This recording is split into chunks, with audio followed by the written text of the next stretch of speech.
Just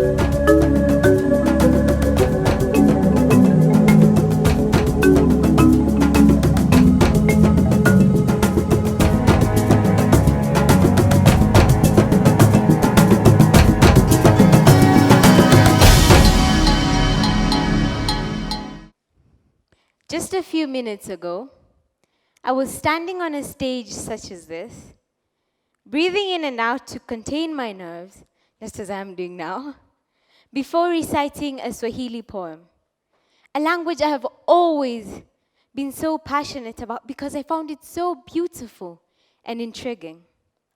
Swahili was born in Lamu, the oldest coastal town in Kenya, and due to different factors, it spread into the mainland rapidly, so much so that during the colonial period, it turned out to be the most relevant communication language among communities and the European powers in East Africa at that time. At present, Swahili is one of Africa's most widely spoken languages. It is the official language in Kenya, Uganda, and Tanzania, the national language of the Democratic Republic of Congo, and is spoken in Rwanda, Burundi, Somalia, Mozambique, Malawi, and South Africa. Now, with the language growing so popular by the day, it will be difficult to ignore its relevance in the African continent.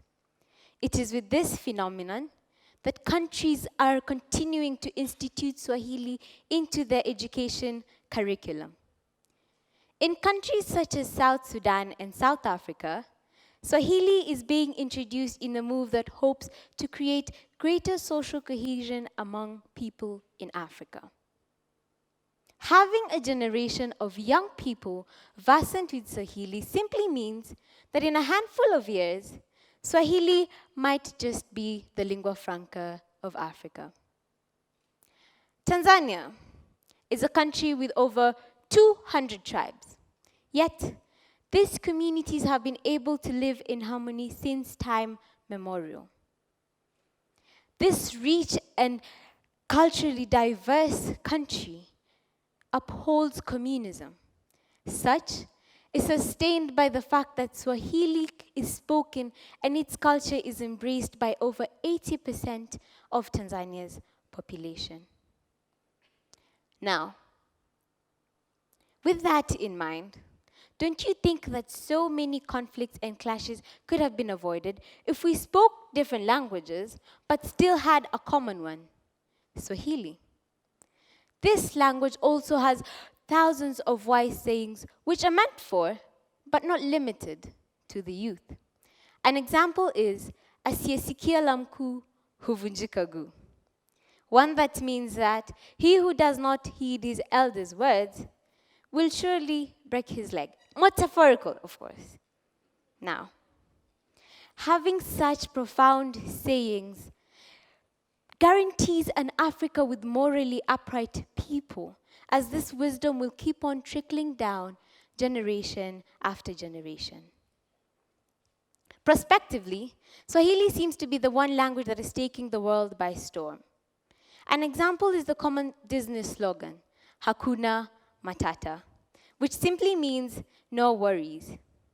With it being used in a production as big as The Lion King, from its characters to simple phrases, is it not the way forward?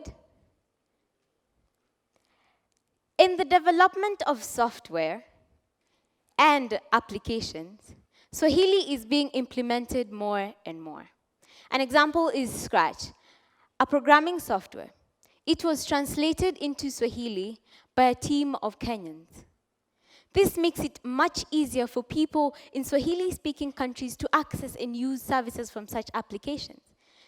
Imagine if in Tanzania, all apps were in French or Spanish or English.